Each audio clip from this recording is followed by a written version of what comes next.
Welcome to tonight's panel, Embracing Opportunities, Outdoor Events. Summer's coming, and of course, a lot of us are looking forward to being able to perform for folks again. And there are a lot of people right now wriggling through the challenges of figuring out how best to do that, how best to be safe, and how best to invite our audiences back to engage with us. And we're really excited to have that conversation. My name is Ethan Baird. I'm the Executive Director of NERFA, and I'm here specifically to talk you through this new system that we have. We're not on Facebook. We're not on YouTube. This is our own website, nerfa.org, and our own system. So we want to thank you for registering. We want to thank you for being here, but I wanted to quickly walk you through how best to make use of this system. So you'll see, you will come to our page on the outdoor event and you will go to where you registered, and it will ask you if you have an access code. If you've registered, this will be where you enter the access code that was emailed to you. When you click on this, just copy and paste in, hit enter. If you got the code but you can't remember it, you can ask for us to resend it to you, or you can get one. So we're going to enter the event, and once we enter the event, that's when you can see the content. If we've gone live already, this will be your place to click right into the panel and watch it. If you get here early and we're not online yet, that's fine too. You can walk through, you can read up on what the event is about. You can check out our wonderful speakers, Justin Nordell, who is our moderator tonight from the Philadelphia Folk Song Society, John Moynihan, the Executive Director of the Firehouse Center for the Arts, Eric Schwartz, who's the live stream director for Falcon Ridge Folk Festival, and Daryl Beard, who's the owner of Front Row Light and Sound, who has been doing some high-end outdoor events for well over 25 years. So please check them out. You can come in here, you can read up on them. We've got bios, we've got links to their socials. You should check that out. One of the last things I want to walk you through really quickly is, if you're looking at this and you're saying, how can I sponsor this wonderful nonprofit, the Northeast Regional Folk Alliance? You can sponsor any of our events. We can put you in here and people can link directly to your business. We can talk about who you are. We can link them to your own commercials. Who you are links back to your homepage. Once they're here, they can watch your media directly in the space and then go right back to the event that they came for. So it's our way of trying to reach out and give you a space to share in this educational opportunity that we are putting out there to the world. So enough walking through. The last thing I would say is we've got an event list. Coming up is the marketing funnel. This is a very requested event that we started talking about a month and a half ago with a wonderful panel called Monetizing the Internet. And it was remarkably popular, and people asked us to talk through the marketing funnel, which is, believe it or not, a system that dates back to the 1800s. And it's really about, for the people that hear about your product, how to get them to buy into it. Not just to buy it, but to buy into who you are and what you're doing. So this should be really great. Please click on that link and register and join us in a couple of weeks. It should be pretty special. But until then, I want to thank you for being here, and I'll hand this off to Justin. Thanks. And I caught it. Thanks, Ethan. Hi, everybody. My name is Justin Nordell, and I am the Executive Director of the Philadelphia Folk Song Society, presenters of the oldest continuously run outdoor music festival in all of North America, the Philadelphia Folk Festival, celebrating our 60th anniversary this year. And what a year to have it in. But we are very, but who's counting? Thanks, Ethan. We are very, very thrilled and excited to still have that title after going digital last year and having one of our performers going live from the great outdoors right here in Philadelphia. So it still counts. Somebody tell Guinness. And not only am I a client, but I'm also a NERFA board member. I've been a longtime member of the Northeast Regional Folk Alliance community, and I am proud to serve on the NERFA Board of Directors. I am currently the Vice President of the board, and so that's why when they said, hey, who wants to talk about outdoor events, kind of made sense for me to kind of moderate that charge. So I am very, very happy and proud to be leading this incredible crew. Thank you to Ethan and the entire programming team for bringing me aboard. Speaking of bringing people aboard, I would like to welcome to join us this evening, Mr. Daryl Beard, Mr. Eric Schwartz, yay, and Mr. John Moynihan. Oh, good, yay, everybody's here. This works. Hello. How's everybody doing this evening? Hello. Good to see you. Yeah, can't complain. So I am going to ask everybody to give a brief introduction, just a little bit about yourselves, personally and professionally. We get started on this evening. So first and foremost, Daryl. That audio is not coming from me. It's not coming from me either. I don't have any children last time I checked. Wait a minute. No, I don't.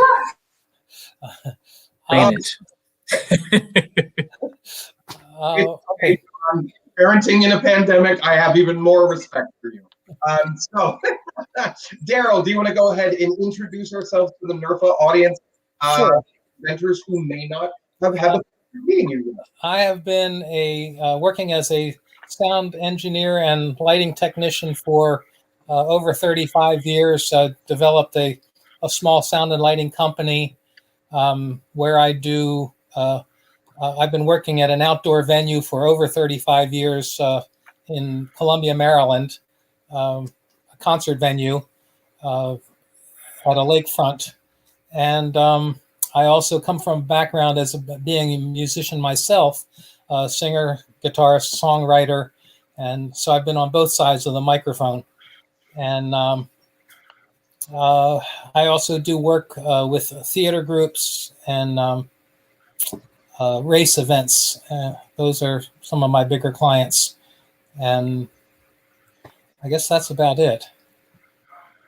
That's more than about it, Daryl. That's all really incredible work, and we really appreciate you bringing your time and your talent to us this evening. Eric, long time no see. How are you doing? And introduce yourself to the NERFA community. All right. So I'm a singer-songwriter. I was also once the president and once the vice president of NERFA, of the board. So we all lose bets. It's fine. I'm sorry? I said we all lose a bet at one point or another. It's okay. All right. Yeah, absolutely. And I am only doing this for Falcon Ridge this year because I did the video for this Share and Shelter in Place Falcon Ridge last year, which was not live streaming. It was purely videos. And so if I can do anything today, it's to show people who are watching who have never done this before that at least somebody else is being entrusted to do this who's never done this before. And I will show you what little knowledge I have as to the way this can work. So I'm not the expert, but I am the do-it-yourselfer. And that voice is needed now more than ever because we are all petrified. So thank you, Eric. And John Moynihan, would you be able to introduce yourself to the NERFA community enjoying from home? Yes, so my name is John Moynihan. I'm the executive director of the Firehouse Center for the Arts in Newburyport, Massachusetts. I also have 3 children who are joining me here tonight in the theater. Yep, there they are, howling in the background. I went to school to be an actor. After a couple of years, I realized that I really more enjoyed the other side of it of the stage, and so I actually got my start at one of, I'm going to say it's the second oldest. I don't know if it's true, but they're going into almost their 50th year up at Prescott Park Arts Festival in Portsmouth, New Hampshire. So that's where I got my start, and that's part of the reason why I think Ethan invited me here tonight, is because I took some of that knowledge to create a drive-in musical theater experience here in Newburyport for last summer during the pandemic. That is amazing, and I live down in Philadelphia, and even I heard about it. So really, really excellent job, John, and we're going to get into that in a little bit. For everyone at home, again, my name is Justin. I am the Vice President of NERFA. I also present an outdoor event, and we pivoted to digital, and I am so happy to be moderating because everything keeps changing. Every 10 seconds, they're giving us new information, and this is okay. No, never mind, that isn't okay. We received word on, I believe it was Tuesday of this week, about 48 hours ago, that all of Pennsylvania is opening up in 2 weeks. I think and so we can have 100% capacity at everything. So for those of you that don't know, my partner is an infectious disease doctor with a hospital here in Philadelphia. So I have had just a little bit of information ahead of the curve. And so even he was surprised at that little kernel of information that we got. So we do want to talk a lot about some of the things that we have already done successfully, some of the things that we are working towards, as well as giving you, whether you're a presenter or an artist, some really great tools in your toolbox in order to either pivot your future performances to be outdoor or to do them hybrid outdoor and online. And then we also just want to acknowledge some of the great things that Ethan and the programming committee put in to the description of tonight. So these are the guiding questions, y'all. So let's keep that in mind. So the programming committee said that we will discuss basic outdoor AV event setup for yourself as a performer or presenters transitioning to outdoor events, current restrictions and risk mitigation plans associated with outdoor events, hybridization of in-person and virtual events, and innovative ways to embrace outdoor opportunities. So keeping all of that in mind, I actually want to start off with that last portion, innovative ways to embrace outdoor opportunities. And there's no better person to start with for that than John and all of what you accomplished over the last year. So could you take a moment to kind of discuss what your initial setbacks, difficulties, obstacles were when you were pivoting, and then also what you learned from your experiences, as well as what some of your successes were, so we can just champion you some more. Sure, happy to. So, I mean, I think I and the theater, like many others, you know, this is what our houses used to look like. Full houses. You know, we were a small 191 seat house. So even when we were full, you know, it's not like we were rolling in cash. So when the pandemic hit, when COVID hit, we were actually set to open a show that night. They'd gone through all the rehearsals. They were ready to open. And then, you know, it went from, we were going to be closed for a weekend, and then we were going to be closed for a month, end of May, end of August, and then as the rest of the year and continue. I mean, and now it's, you know, it's not looking like we're going to be back in the theater until September. And even at that point, it won't be to full capacity. So what I did, I see you have a friend too. Look at, I'm happy to know I'm not the only one. And so what I did is, good, Justin, I like that. Oh, the target. And so what I did when I was first applying for the job down here in Newburyport, I've been here for about 4 years. When I was first applying for the job down here, I went for a walk before one of either my second or third interview, and I went for a walk, and I walked behind the theater space, and there was this beautiful, beautiful open park, and I was like, okay, that's something I know. I've done outdoor theater for the past 6-7 years, almost 10 years at that point. So I can bring that down here. And you know, who would have thought that it was a pandemic that finally made that dream come true? So I found a partner with a farm in Newbury had big wide open spaces, and I pitched the board. I said, what we're gonna try and do here is we're gonna do outdoor theater. All the performers are gonna be masked, and rather than allowing people to sit out on the grass, because at that point in Massachusetts you weren't allowed to. You had to stay within the confines of a vehicle. Like outdoor theaters weren't open, but drive-in theaters were. So we took that the way that we could, and we created a drive-in musical theater. So cars would pull up, nose in, like you would at a regular sort of drive-in theater, and we had speakers outside, but we also had the ability to have it stream through your FM radio if you wanted to have the AC on, or the picture that's up right now is from October when it was a little cold. So if you want to have the heat on, you could still hear the show coming through your radio. So we started it with Godspell in the middle of the summer. We said, oh, that wasn't too bad. And so we decided, why not do an entire month full of productions? So we did Green Day's American Idiot, Carrie the Musical, and Spookily the Square Pumpkin, all in the month of October. And each show was put up with 2 weeks of rehearsal time. Yeah, it was crazy. I would say I might not do that again. 2 weeks of rehearsal time, rehearsing every day. And then we put them out. We put out these four shows. It was a crazy time. It was a great learning experience in terms of what we might be able to do differently and do better the next time around. But it was at the end of the day, it was really important for, I think, our community to have that opportunity to see live theater. Because they'd been going without for so long. I mean, there's only so many times that you can sit in front of your television screen and have that be, take the place of that live theatrical experience. So being able to offer that was really cool. And we're doing it again this year, except now that the restrictions have loosened a little bit in Massachusetts. What we're going to do is we're going to pod people.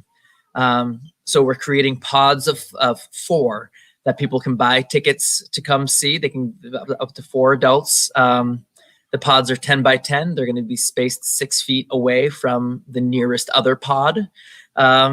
And people are going to sit in there.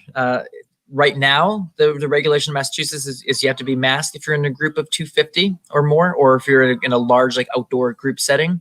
So right now they'll be masked. The performers will all be masked as well. But it's going to be. I mean, the one thing I was asked the other day, what's the one thing I can't wait for? And the one thing I really can't wait for is that first time that the audience applauds or laughs at something. Because I can tell you, it's a rather jarring experience when you're used to applause for at the end of a song, but instead it's beeping car horns and flashing lights. It's a bit of a difference. But yeah, I'm excited. I'm excited about what we were able to do last year, and I'm really looking forward to being able to build upon that this year. So we're doing a 2-week run of Rent, opens next Friday, and then we're gonna do a 6-week run in another park of All Shook Up, and then we're gonna do a 3-week run of Godspell again at another farm. So we're looking for this to kind of be a model of things that we will do in the future. And it stinks that it took us literally having to shut down for it to happen, but at the same time, that silver lining of being able to make something, even in a time when there was so little to be made in the live performance field.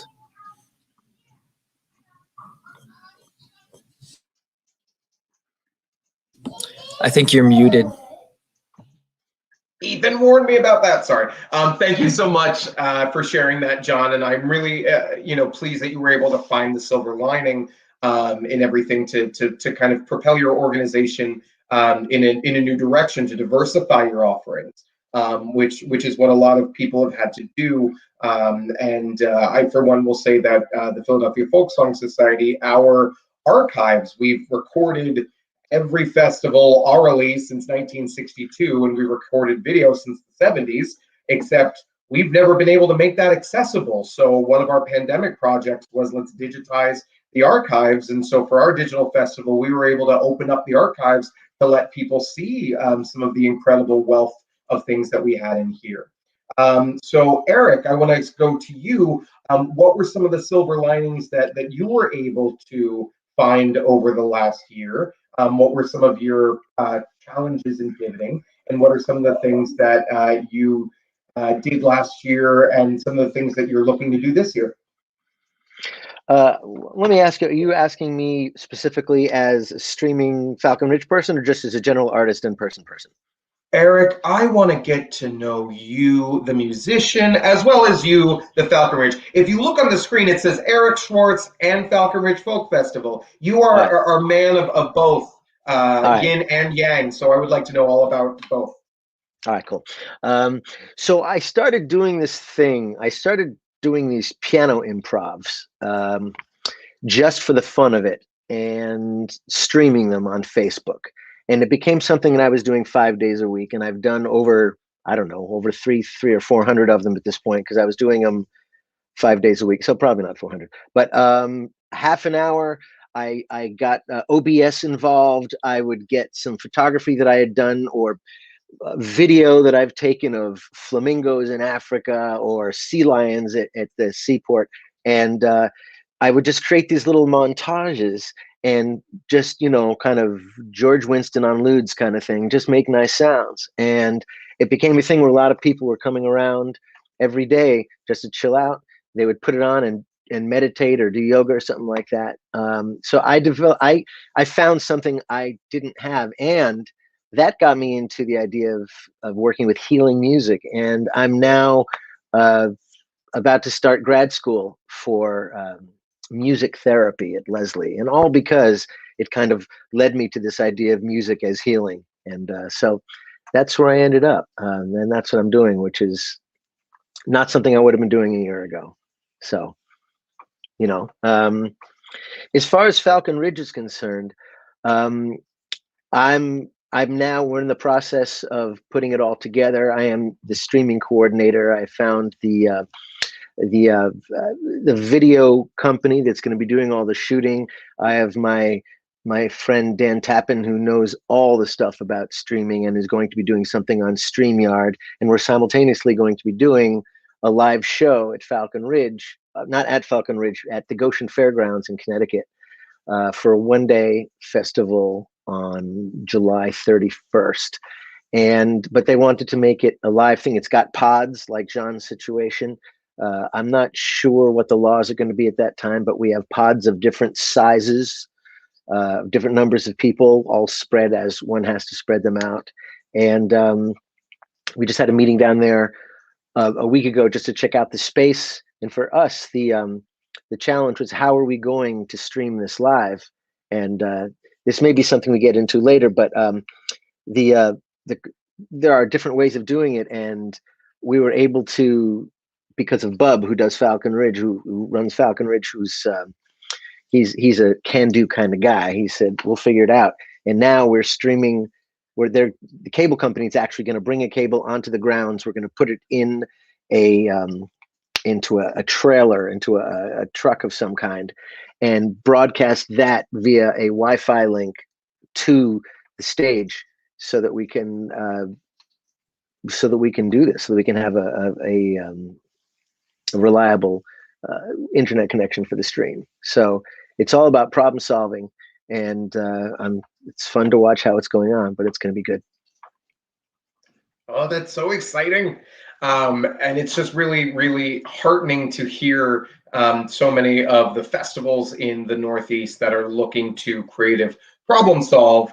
It's been really, you know, a lot of us kind of had a lot of summer festivals as kind of our light at the end of the tunnel. You know, by then it'll be great. By then we'll be good. By how many times have we said the phrase by then? But, you know, it was really, really looking up for quite some time. And then, of course, there was just a really slow rollout with everything that made it just a little bit more hesitant and tentative.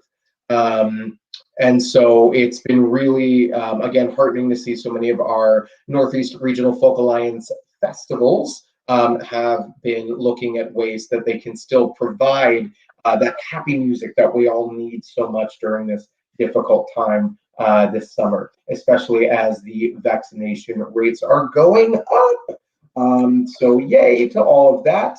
Now, Daryl, you are the one of us that has already been doing all sorts of outdoor goodness for 35 years and counting. And so I want to know how so much of your talents came into play over this last year, and some of the things that you have coming up. What are some things that you learned from people that were trying to do new things for the first time, or maybe some things that you learned over the course of your last year? Okay, well, I hate to burst your bubble, but my silver lining has been the amount of time, extra time that to develop my meditation skills. You know, when this restriction started happening, every job that I had was gone, and it sort of upended, you know, me and my business. It's a small business. You know, the summertime was very busy with 6 shows a week. You know, 6 2-hour concerts a week. But I've been a little bit late to the party to get involved with doing streaming stuff. Some of my clients that I've worked with, you know, over the years, I'm now doing more streaming events with them. But this summer, they've already given the green light to start up the concert series again, but only having 3 concerts a week instead of 6. And then there are other, you know, race events. And most of the events that I do involve people being very close to each other. A lot of people being very close to each other. You know, theater Daryl, events. we work in folk music. People are close to each other, even if you don't want them to be. Right. So, yeah, they're just, and for me, it was it kind of was, you know, like the rug pulled out from underneath me. And for me, I'm in advancing years, and it has not been a hardship for me like it has been for all the musicians that I work with. I mean, I work with hundreds of musicians all summer long, you know, that they're not going to be able to perform. You know, theater groups all these theater programs that we had lined up, you know, they can't do anything. I was approached with one group that talked about doing a socially distant outdoor production. It never quite got off the ground. At least it didn't get off the ground with me. Maybe it was because of the price that, you know, the cost of all the wireless microphones and speaker systems and such. I don't know. So you know, business is starting to come back. My clients, you know, with fewer restrictions, I have more clients that are able to do events, and so my schedule's starting to get busier again. So, well, that will certainly detract from your meditation, Daryl, but I'm very, very happy to hear that. And it's definitely, I really appreciate that everyone has shared, you know, the impact on the musicians themselves. I think it's definitely been something that we have been hearing throughout our community, you know, Eric firsthand. And I think, John, you put it best, like there's just something that's missing when you finish your song on a live stream, and it's, let me see what the chat says. Oh, okay, I see this emoji. This emoji's good. I like this emoji. So for us to be able to get back to a place where we're going to be able to clap and to appreciate all of the artistry that there is definitely going to be key and is going to be important. Now, Daryl, I'm actually going to pivot right back to you, which is the how. How are we going to be able to successfully do things outdoors? So we have a lot of musicians that are used to rolling up to a venue and having a plug and play. Sometimes that's not necessarily available for some outdoor spaces, and sometimes some of these wonderful venues are partnering with parks, like Don said. So I wanted to know, starting with you, Daryl, what are some key things that you believe that both musicians and presenters should either be aware of, be spending that stimulus money on, be able to help to get their summer shows sounding right? Well, some of the things that I never have to deal with are some, like legal issues. Hosting an event at a place, a property, and having people come, you might need to have permits and things like that. And I usually don't have to deal with anything like that. All of the, my clients have already dealt with that. They just bring me in to take care of the technical aspects of it. But the things that I worry about for like the outdoor concerts, weather is is the number one thing, for our outdoor concert series. You never know what's going to happen. You have to be prepared to protect all the people and the equipment in case a sudden turn in the weather. And it happens, especially here on the East Coast. We get some thunderstorms, 1 minute, it's, 10 minutes later, you could have a thunderstorm spawn right in front of you. If you're transitioning from indoors to outdoors, assuming you have a portable PA system, that's not too hard to move, and you can probably get away with using what you already have. There are some differences between indoors and outdoors. The sound dissipates a lot more outdoors, and so quite often you need a little bit of extra oomph to make your sound system fill the space. I love working in outdoor concert series when I have a stage with no roof. And the reason for that is that it's like having your musicians in an anechoic chamber. You don't have reflections of the walls, and so you get a really clean sound. And people have said to me, they said, it must be hard doing sound outdoors. And I'm thinking, that's not as hard as you think. It's a lot harder indoors with reflective sounds, and feedback is less of a problem outdoors. But as rosy as that sounds, if you have musicians with amplified instruments, the outdoors seems to suck away the sound, and the musicians tend to overcompensate for that by making their guitars or their bass or even playing their drums a little bit louder, because they think that it's not normal. It's not as loud as they're used to hearing it. And so I'm constantly asking musicians to try to play as soft as they can, as they're comfortable playing, and give them what they need in their monitor speakers, so that I can get a good mix for the audience. So other issues, safety issues, where and how to run wires, where to get power. If it's a daylight thing, and you're near, if you're near a house or a building, you can run a pretty hefty sound system on a 20 amp circuit. Very hefty sound system. But if you start adding lights, especially incandescent lights in the evening, that's where you start to suck up a lot of power. So you have to provide extra power for lighting in the evenings if you're going to use that. Look at my notes here. That's really, really, really great places to start. John, in your experience over the last year pivoting to outdoor, what were some of the things that you wish that you had been warned about when it came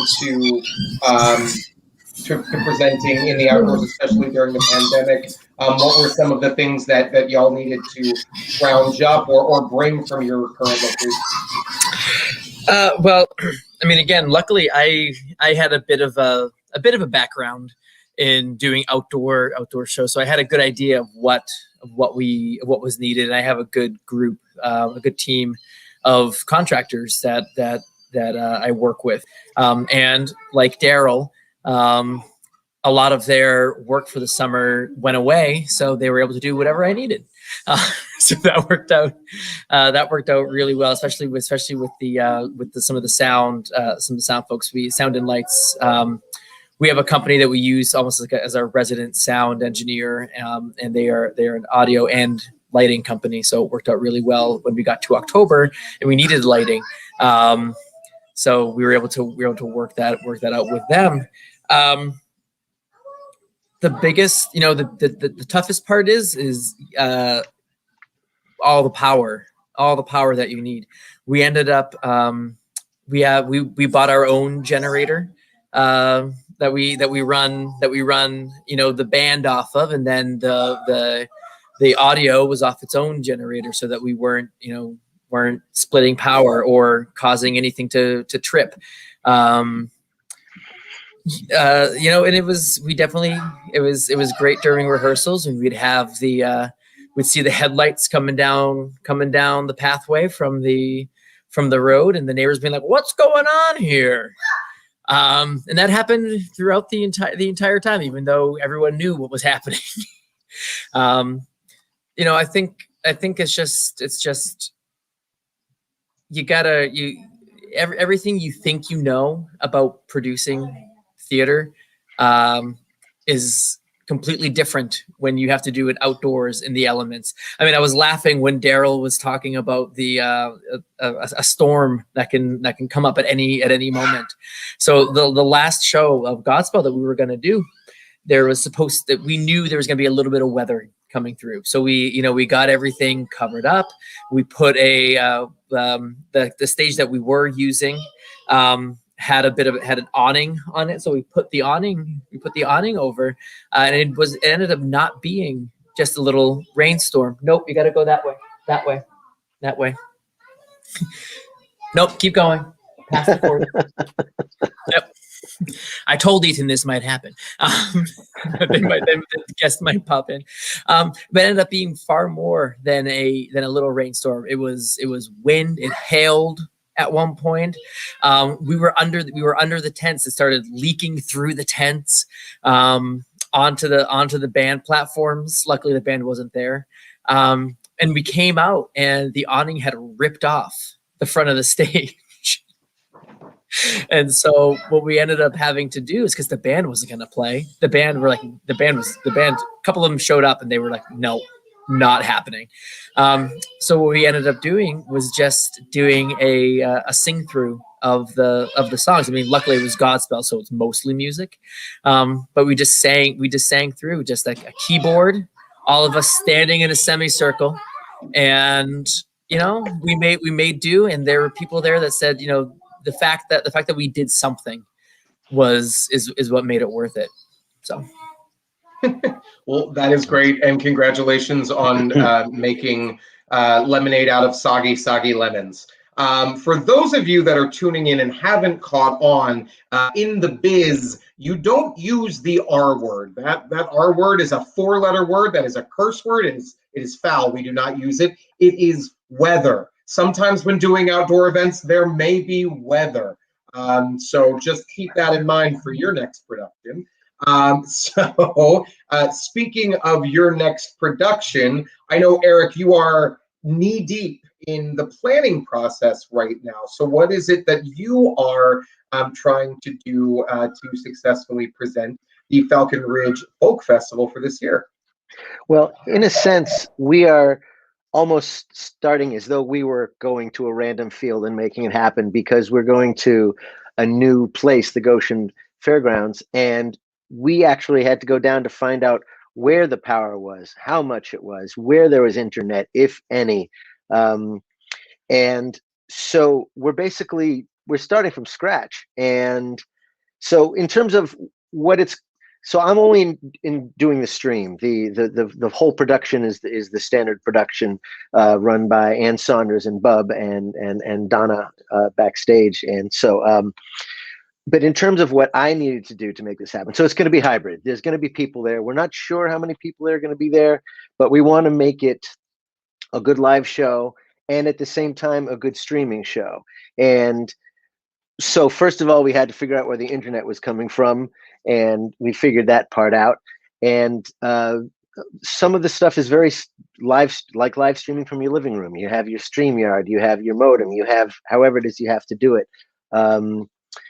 And we hired a sound company, a video company, as I said, and they're going to do a 4-camera shoot that's going to end up going back into an 810 Mini Pro, which is a gizmo that a lot of people have. That's a standard little camera switcher from Blackmagic. That's really good, really powerful. If you get the right one, it'll actually record the multi-track for you and put it into a DaVinci Resolve document. There's a lot of really cool stuff that gizmo will do. But and then the question is, well, what do we do between acts? Because if you're there, you can go get popcorn. But if you're sitting at home, we want to keep people's attention. So we're actually. Oh, I thought you were just going to do a soft shoe, Eric, for 5 to 10 minutes up top. Have you noticed I'm doing a lot of jazz hands today? I'm just noticing this right now. Yeah, no, we're going to have some videos from some people, and we're going to have an MC that serves both as a live MC and as a streaming MC. So what we're looking at doing is using a wireless mic so that MC can be anywhere and one of the cameras can be pointed at them. And we're basically we're winging it, but it's not rocket science as long as the people that you hire or get to volunteer know more than you do. And if I know anything, it's that I couldn't do any single one of these things myself. But you get great people around you, and I have faith it's going to come off well. That makes perfect sense. That's how we ended up with Ethan as executive director. So that's definitely the way to do it. So there was one thing that everyone kind of brought up when talking about some of the things in the coming year, and that is the fact that we don't know what we're actually going to be able to do this summer. We don't know what our capacities are. I just want to share an anecdote that for us, the Philadelphia Folk Festival, spoiler alert, we're not in Philadelphia. We're just outside of Philadelphia in the next county over, which is all good and fine, but that creates some interesting dynamics. What it is that we have our state governor who's saying one thing. We have our county where the festival is being held that's saying another. And then we have a township that's saying a third thing. And all three of those do not overlap at all. We have had a governor who has said, open the gates. So now every single one of our patrons are literally like, hello, when are you going to announce that you're fully doing the festival that we know and love with no restrictions? Because our governor said that's okay. Whereas in the county and the township have both put very specific restrictions on what it is that we're doing. And when the news was announced that Pennsylvania is fully opening by Memorial Day, God, I love the movie Jaws, don't you? But fully opening by Memorial Day, everybody get in the water. So we went to our township, we went to our county, we have great relationships with, both of whom said, yeah, no. And Philadelphia County, while we are not specifically in Philadelphia, despite it being part of our name, our offices and our venue are in Philadelphia, they're still on a whole separate other set of rules. So I wanted to know how all of you are navigating both the local, the county, the state, the federal regulations, how you're able to kind of maneuver through them as things keep changing. How on earth can you put tickets on sale when you don't know how many people you can have? So I am going to say, Eric, I'm going to send it right back to you and find out how you and the Falcon Ridge Folk Festival are navigating this set of shenanigans. I don't know. Fact is, I actually don't. I can tell you that they have been keeping track of the regulations which are shifting in Connecticut. What I don't know is if there's a county thing as well. That's not my ball of wax. I'm just doing the stream. But I can tell you that things have been growing and growing to the point where they actually think their attendance is not going to be too much affected by the pandemic, in the sense that I don't think they're going to have to shut anybody out. But because we're working around between maybe 1,000, possibly 1,500. There are numbers being thrown around, but they're just numbers. But they're not kind of operating in a getting towards. I shouldn't even be saying any of this. I'm going to get my handed to me. Anyway, everything's fine. It's okay, Eric. That's literally why I said, please let me be the moderator, because I'm going to get in trouble if I say anything that's going on with us. So that's right. I totally understand. And it does keep changing. Yeah. So yeah, it's John, changing, yeah. John, what about you with reference to where you are in Newburyport? Yes. Which sounds like a name that somebody made up. Where are you? Newburyport, England. Yeah. So how are things in Newburyport, Massachusetts? So I'll tell you where it actually came from. It used to be all Newbury, but then they got into a fight. And so it became Newbury and the port of Newbury, which is Newburyport. Because we're right on. Ethan, if you could put the more you know rainbow across the top, that'd be great. That's right. He said, "Hey, your director's from there." Well, yeah, because we're right in the we're right on the mouth of the Merrimack River going into the Atlantic Ocean. So there's a lot of those port names as you go, like Portland and Portsmouth. So that's the reason why they'll have port in their names. Anyway, so thank you, Eric. I appreciate that. I almost was a history major. Can you believe that? I can now. So Massachusetts has been pretty straightforward in their restrictions. What they said was, these are the state restrictions. You can't change them.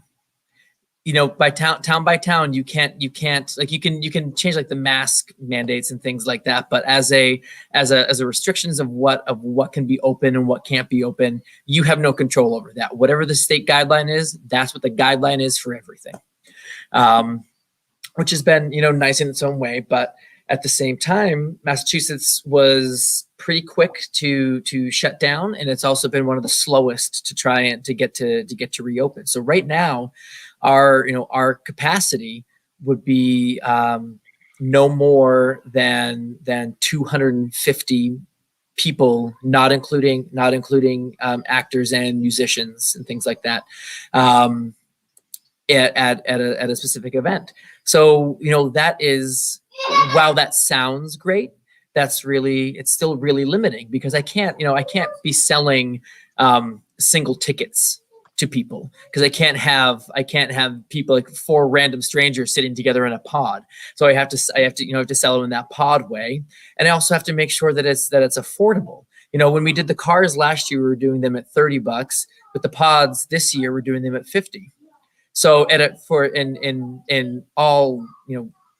in a regular setting, that would be no problem, because it's 4 people, they're paying $12.50 a ticket. But you have some people who are going as just 2 people, so it's $25, or only 1 person, so it's $50. So it's trying to find that balance, while also trying to be keeping the guidelines there. We do these shows. It's not like they cost significantly less than they would if we were doing them in the theater, but the return is significantly less. When we were doing the drive-ins last year, we were spending $10,000, $12,000, $15,000 to do a show, and we were seeing 10 come back in, and that's 15% of what we would usually bring in for a show. So the struggle exists in terms of trying to make it work. But at the end of the day, I think what we all want to do is just have something there. maintain being top of mind of people, so that when we are able to, reopen, people will be thinking about, oh yeah, they did those cool drive-in things. Let's go see what they have going on inside, instead. And we've been trying to be proactive in some of the things that we do. We wrote a grant at the beginning of the year to buy cameras. We did get that sweet ATEM Blackmagic Mini Pro. It is, as you said, it is so awesome. It is so cool. We streamed a couple shows via YouTube using OBS. I mean, I've learned so many things this past year that I never thought I would know. And so that's been really cool. But it's definitely been a struggle trying to figure out what the balance is between making the art but also needing to make money on the art. So as a nonprofit, I can just say I'm very thankful for the community of Newburyport for helping us keep the lights on over the past year. That is outstanding to hear. Now, Daryl, you shared with us that one of the things that you're going to be dealing with over the coming months is that traditionally you had about 6 concerts a week, and that's going to be cut by 50% down to 3. Do you know how that's also going to be affecting the number of attendees where you are per show?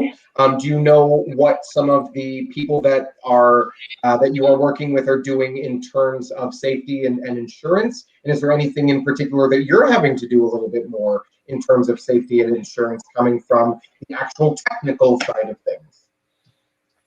Well, I have not heard much about the any upcoming restrictions. The first lakefront concert doesn't start until the middle of June, and the other events that I have are just small streaming events, some church services and things like that. As to whether or not things go forward or not, that's above my pay grade, and I think the reason that they're doing only 3 concerts a week is probably financial concerns. The whole COVID thing has cut into everybody's budget, and I haven't really had a chance to talk with the organizers of the event yet. I haven't even seen the schedule yet. I think it wasn't decided,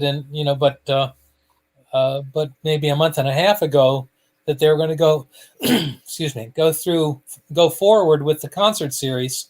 And so ordinarily the entertainment director would be booking bands in December. And, they didn't give the green light until like March or mid-March. And so he's scrambling.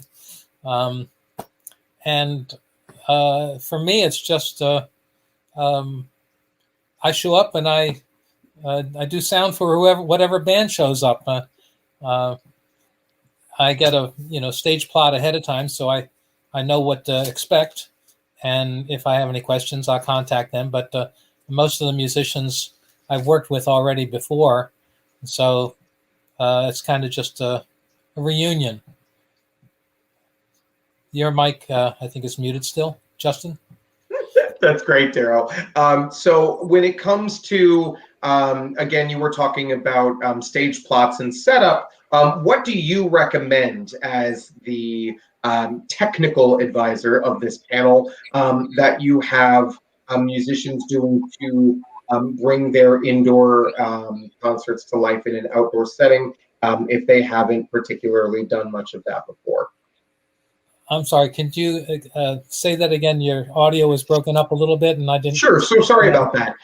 So what are your recommendations for musicians or presenters that are going to be doing things in an outdoor setting for the first time? You were giving us a really great list of things to have. Now I wanted to know, in reference to stage plots, day of show, what are the things that they should be doing, having, preparing, so that they are ready to go when they hit your stage? Well, one is whatever sound system you're using, everything needs to be almost everything needs to be in place, you can, if you get a stage plot ahead of time, which is very helpful, you can go ahead and place the microphones and monitor speakers.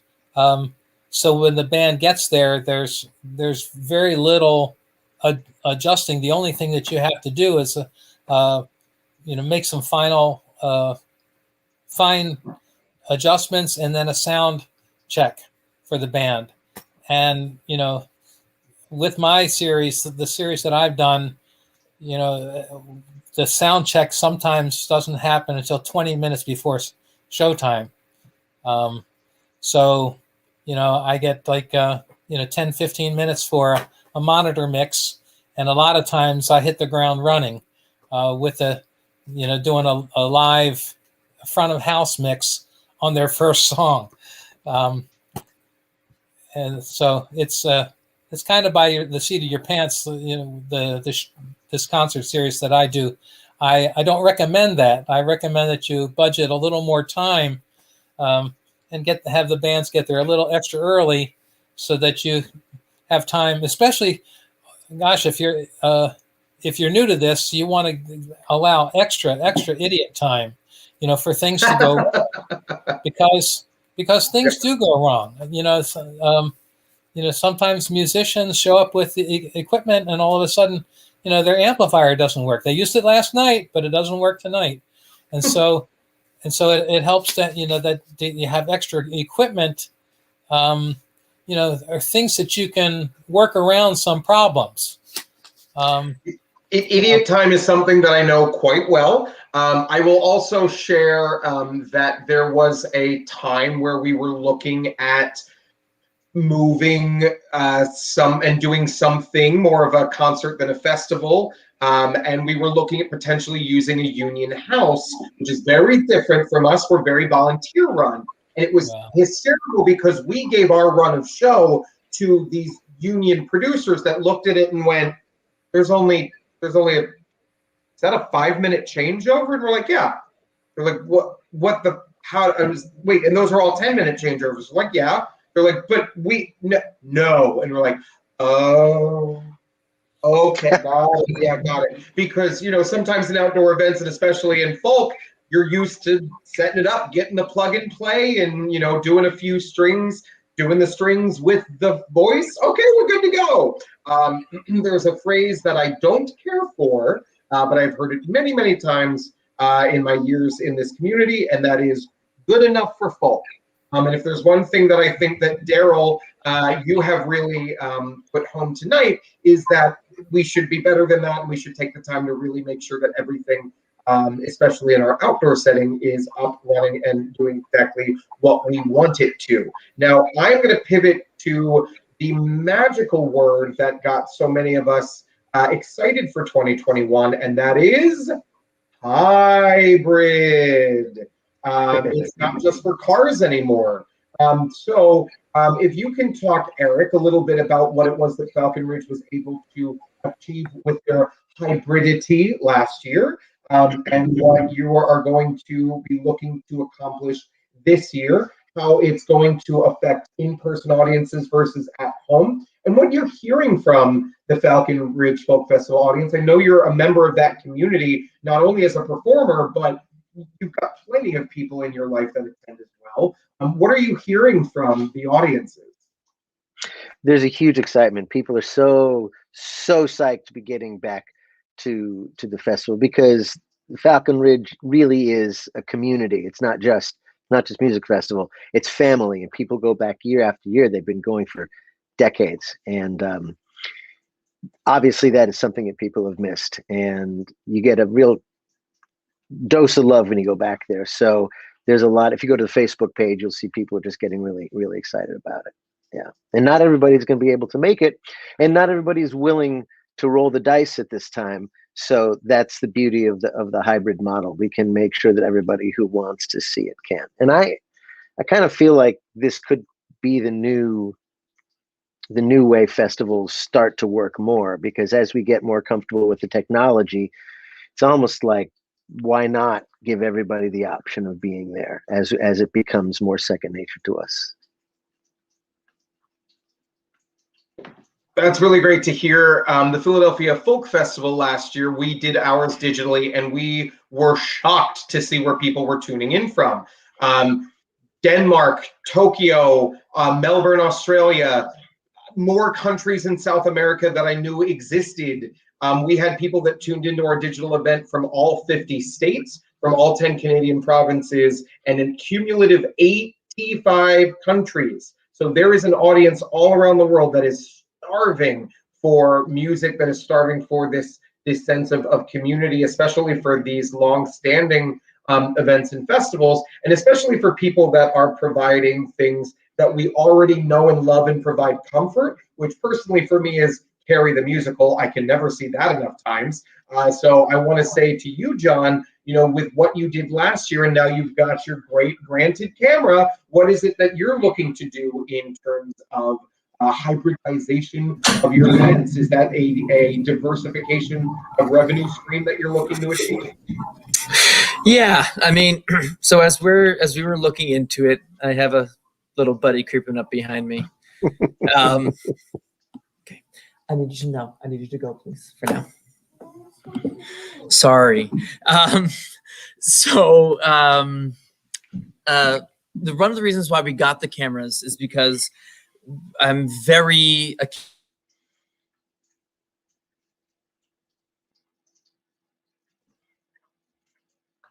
All right, John, the reason you got the cameras is, and then your audio cut out, so we are all waiting with bated breath. Nope, you are still a silent movie, my good friend. now. Yes! Okay. Hooray! Good, Okay, good. you got the cameras because... Because I think it's going to be a while before people fully get back into theaters and fully embrace being in an audience. You don't realize how close you sit next to people in a theatrical setting until you actually have to measure out how close you sit to people in a theatrical setting. So, like, for example, we're a 191 seat house, but if we wanted to properly socially distance people, we could fit 30 people in here, because you have to go 2 rows back before you get that 6 feet. It's amazing. You are literally on people's backs when you're watching a show. You don't even realize it. Anyways, so we bought the cameras with the plan that we would do some virtual shows throughout the winter, which we did. We did a full virtual production of a great song cycle called Edges, which was wonderful. And then what we think is going to happen is come the fall. One moment, please.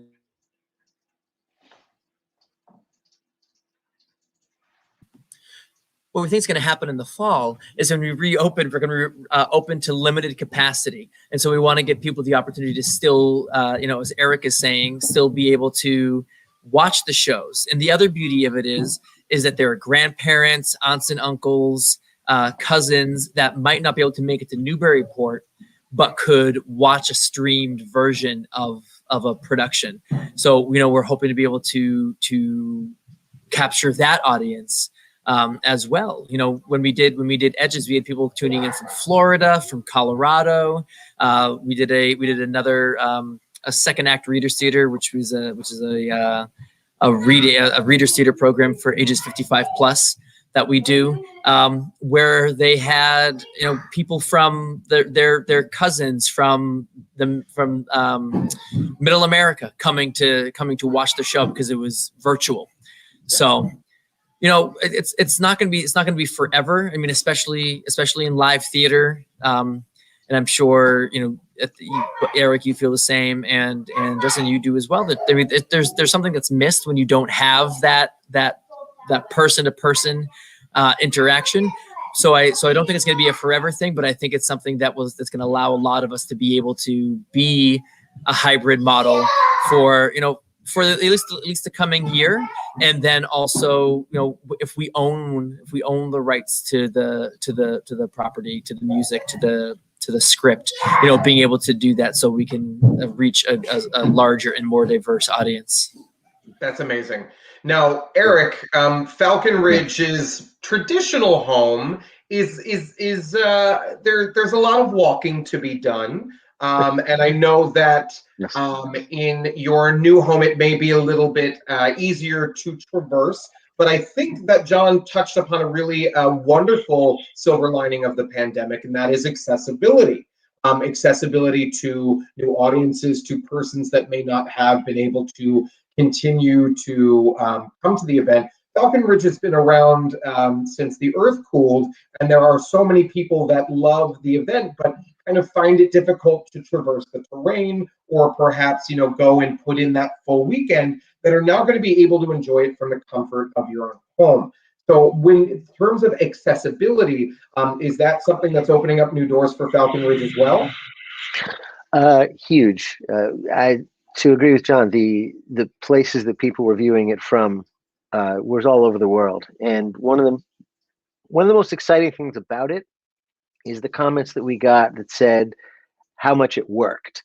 Because the fear is that it's simply not going to be a successful experience for a viewer because it's folk music, and how can you possibly not have it in person? But the fact is, folk music is still folk music, and there's still a very acoustic and organic element to it, even if you put a camera in front of it.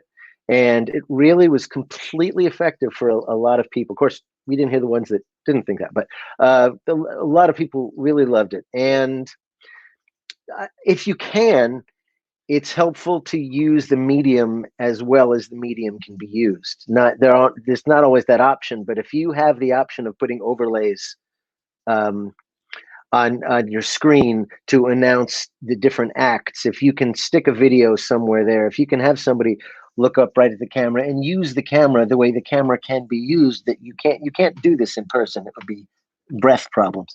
But there's a lot of learning to be done to utilize the new medium, and people are starting to do that as well. And I think that's an exciting addition. That's really great to hear.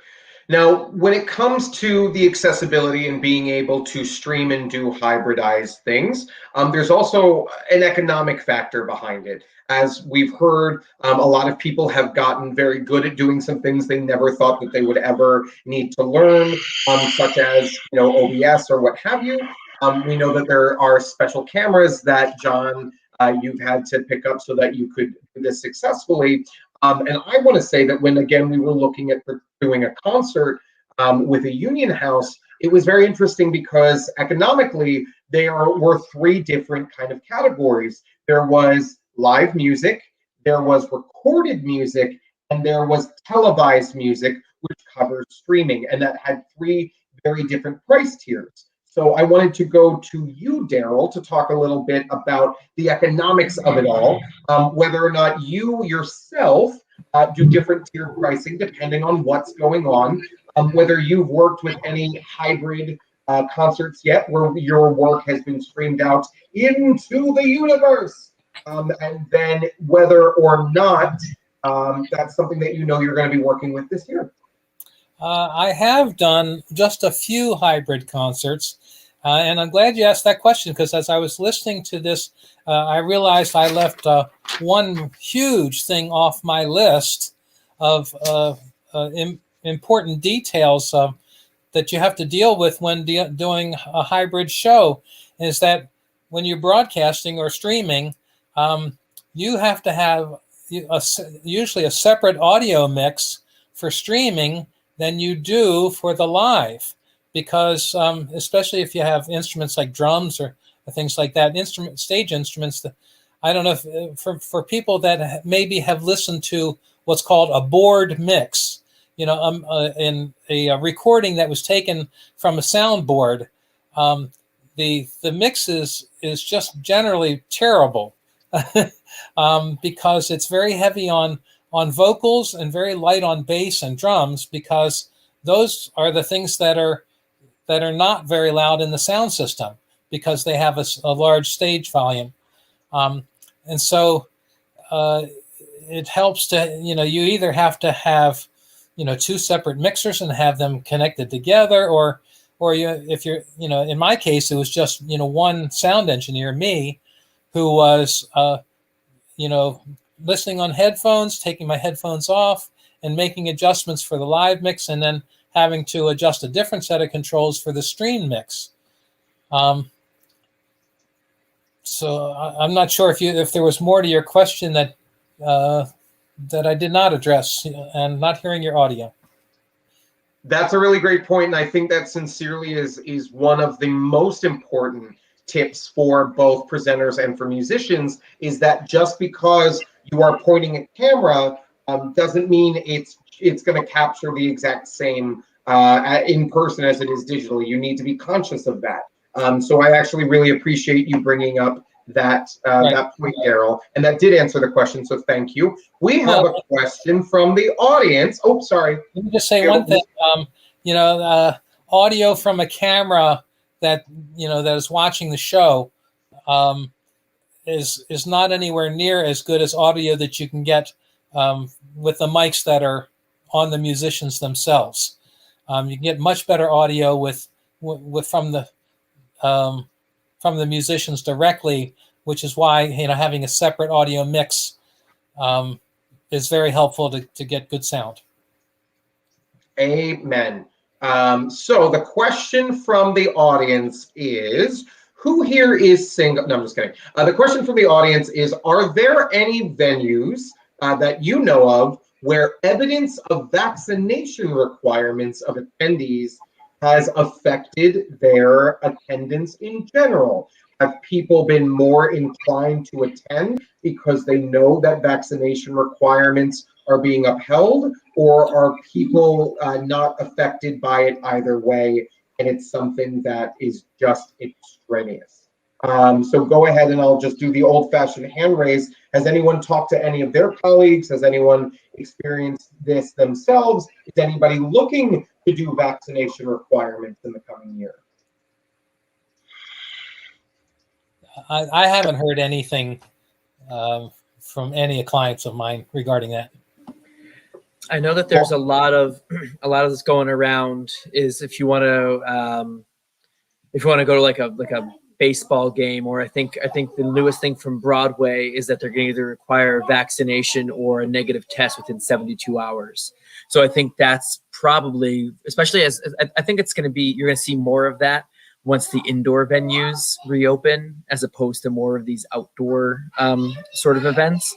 But I think, and I think it's probably going to be mandated more on the state level, as opposed to individual venues making this sort of requirement. Without question. I will just share in some of the colleagues that I've spoken to that some of the vaccination requirements that they've put in place for their events, really positive reactions from their audiences. That people are really excited that they're going to be going into what they consider to be a bubble, going from the bubble of their home to the bubble of this venue. And so there are a number of different things that people are doing. There are some events and festivals that are doing on-site COVID testing, on-site rapid COVID testing. And what that is a requirement just to make sure that everybody that's going in is negative and is okay, to make sure that your audience is safe. Other places are doing, as John said, a requirement of showing that you have been having a negative test within 72 to 120 hours, or you can do the on-site COVID test. There are some people that are requiring that your beautiful vaccination card or vaccination passport can be utilized, so to show that you are okay to come in and be in the space. And there are some people that have found that others have had a really negative reaction to having safety measures be up and in their face. I had a gentleman that I know that runs an outdoor event series that said that they received a number of pieces of feedback that because the first thing on their site was COVID and everything was, here's how we're protecting you from COVID, that the multiple people in the audience had written in to say, hey, we get it, but like, it's not the first thing that I want to see. Like, I don't want to come to your site and say, oh, okay, well, what's playing at Fire? Oh, COVID's playing. Oh, and Rent. COVID's maybe not the first thing you want to lead with, because you've got all 525,600 minutes. I'm gay, I really should have that down. Minutes to get to. So you really should be able to have what it is that you're presenting front and center, but have it be very easy to find on your website what it is that you are doing to help protect the audience from COVID. I do know one person that is doing the COVID rapid testing, and that is requiring their audience to pay for it themselves as a ticket fee. So the on-site COVID rapid testing is on top of your ticket price, and it is a requirement that you have to pay for it, you have to do it. And I was like, oh, well, that'll never, nope, sold out. So there are some people that kind of just either don't care, want to just go for music, or there are people that really are appreciative of the extra safety precautions. So I did want to share some of those things that are happening in other places, and especially other places in the world. There is a music festival that's going to be mid-June in UK, which is the Black Deer Music Festival, and that is going to be one of the first 5-figure attendance outdoor music festivals in the world, and one that's actually doing it right and doing it safely. So a lot of people are keeping their eyes and ears on how they are going to be proceeding forward. So there's a number of other places that are down, surprise, surprise, in the South that are, of course, doing a number of things regardless, but have found success with what Eric and John were sharing earlier, which is the pod system, that you sell everything by the pods. You keep people in their pods. When people are seated in their pods, they are preferably masked, having a volunteer or staff person kindly reminding people to do so if they're not eating or drinking, etc., etc. So there's lots of people that are trying lots of different things. That is a very, very good audience question. Ethan, do we have any additional audience questions? We do not have anything. Oh, here we go. In New York State, there are currently guidelines that allow a greater capacity for events with the audience all vaccinated or COVID testing. That is not a question. That is a fact, which is super, super exciting. As you brought up earlier, Broadway, which everyone was very prepared to open on September. And then Cuomo said, surprise, you get to open in May. Not everyone can survive on 2-week rehearsals, John. So it's going to be a really interesting opening. Didn't say I survived. Well, yeah, and Broadway came right back and said, yeah, no, we're going to stick with September. But thanks for that. I think it was really funny when you were talking about Rent and the 525,600 minutes. There was a meme that I saw earlier today that hit very much what you said. The meme says, you know, I'm a gay dad, and my 4-year-old son just asked me how many minutes were in a year. And I've been training my whole life just for this moment. Yeah. Exactly. So, with reference to this evening, I just want to thank everyone so much for being on and for sharing your both time and your talents and your expertise with everyone.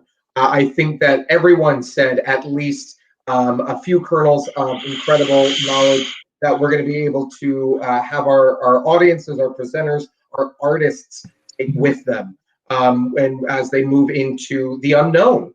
Because frankly, that's where we are. Things are constantly changing. And NERFA did a really wonderful survey of audiences and what audiences are feeling comfortable with relation to reopening. When they're going to be feeling comfortable to go to outdoor events, when they're going to be feeling comfortable to do indoor events, things at full capacity, so on and so forth. And a few dozen of our presenters in the Northeast region put this out to their audiences, and we've received back hundreds and hundreds of responses. So that is some data that we are certainly eager to compile and share with the top of the head on John's screen. As well as all of you, 1,800 responses so far. Woohoo! that NERFA is going to be compiling and releasing in a report and a guide for our presenters, so that you can just be aware of how your audiences are feeling in our region. Because the fact of the matter is that, let's be honest, there are tons of people that if we just said, let's just go back to the way things were, you can sit in your seat next to somebody touching the shoulder, we could probably still sell out. But that's not, as presenters who are looking to secure the future of the arts and of folk music and of everything that we do, that's not well advised. It's the same as Broadway, where we say, no, we're going to stick with the game plan and work towards doing this and doing this well and safely and successfully. And each of you have contributed to our presenters, to our performers, feeling more comfortable in being able to do that this year. I want to give everybody a chance to just give any final kernels of wisdom, be it warnings or obstacles that you overcame, or things that you have learned over the course of the last year or planning for your coming year, if we didn't get to touch upon them yet. And Daryl, I'm going to go ahead and start with you. I don't know that I have any great concluding kernels. I think, the hardest thing is just a figuring out, how to resolve issues and to resolve them ahead of time, and try to anticipate if you can't anticipate by yourself, talk to other people that have experience and say, I'm getting ready to do this event. Can you think of anything that like this whole program? Can you think of anything that might be helpful for us to think about, or some problems, the problems that we might expect to encounter? That's a really wonderful point, Daryl. None of us should be doing this in a vacuum. All of us should be relying on our peers, on our colleagues, on our community, in order to make sure that we are doing what is best for our audiences, what is the most economical, what is the safest. It's definitely, there's a lot of safety precautions and insurances and different things that, we need to think about and look out for. I will do a plug that NERFA has a fantastic series of peer groups. If you are a presenter, if you are a Ethan was ready. We have our next one on Tuesday, May 11th at 8 p.m. Eastern. And that is going to be the next opportunity that presenters can get together. I will say I've been to the presenters group. It's just a great way to compare notes and share crayons. That's all it really is.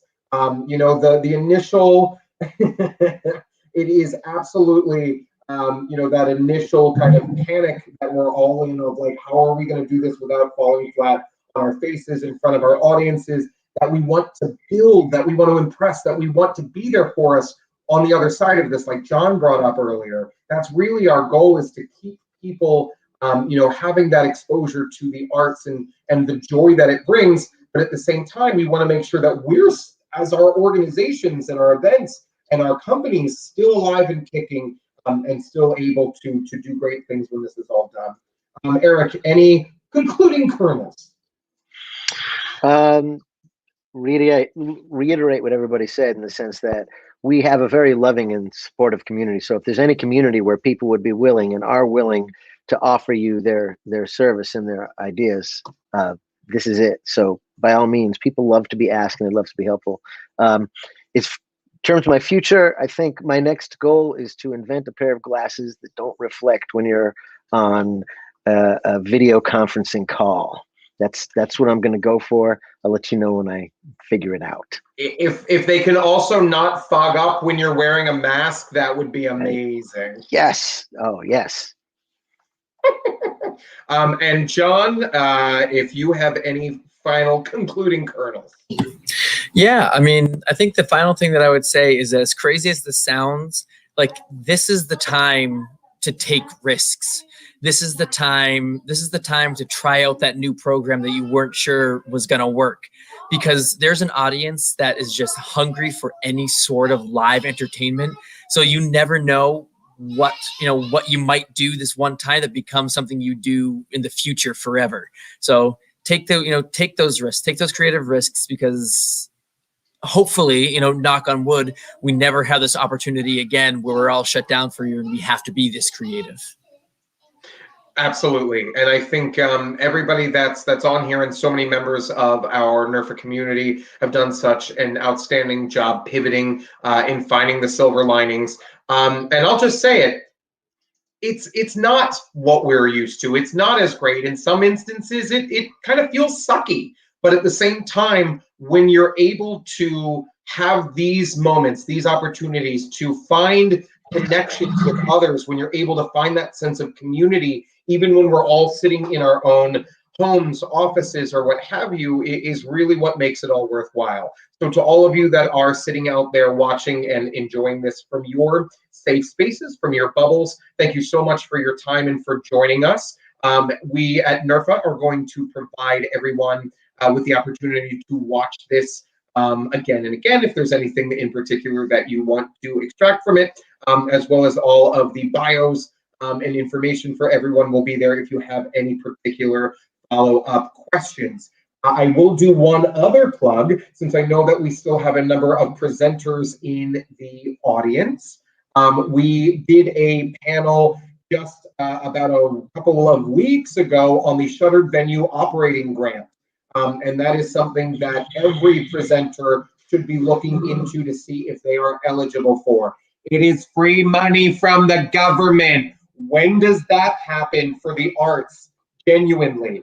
So you really, really should be at least looking and checking out that webinar that we did here at NERFA with myself and Justine from your part-time controller to just see if there are opportunities there. If you haven't applied yet, it's still open. They haven't said when they're closing it, and they've even said that, ta-da, it was on Thursday, April 15th. So if you have not applied yet, please take the time to sign up for and watch that panel and find out if you are eligible, because again, free money, it's 45% of your gross earned revenue for 2019 if you're eligible, which is some serious coin that can buy a lot of fancy cameras, right, John? And it can also buy a babysitter, as I think one of your children is about to attack your ear. So on that note, I am going to say good night to everyone, and I will say it once, I'll say it 1,000 times. I have nothing but the utmost respect for people parenting in a pandemic. Much love and many thanks to you, John. Eric, miss you, man. And Daryl, it was such a pleasure meeting you. Thank you all so much for your time and talents this evening. And to everyone in the Northeast Regional Folk Alliance community, we can't wait to see you again soon. Take care and join us again at nerfa.org. Over there.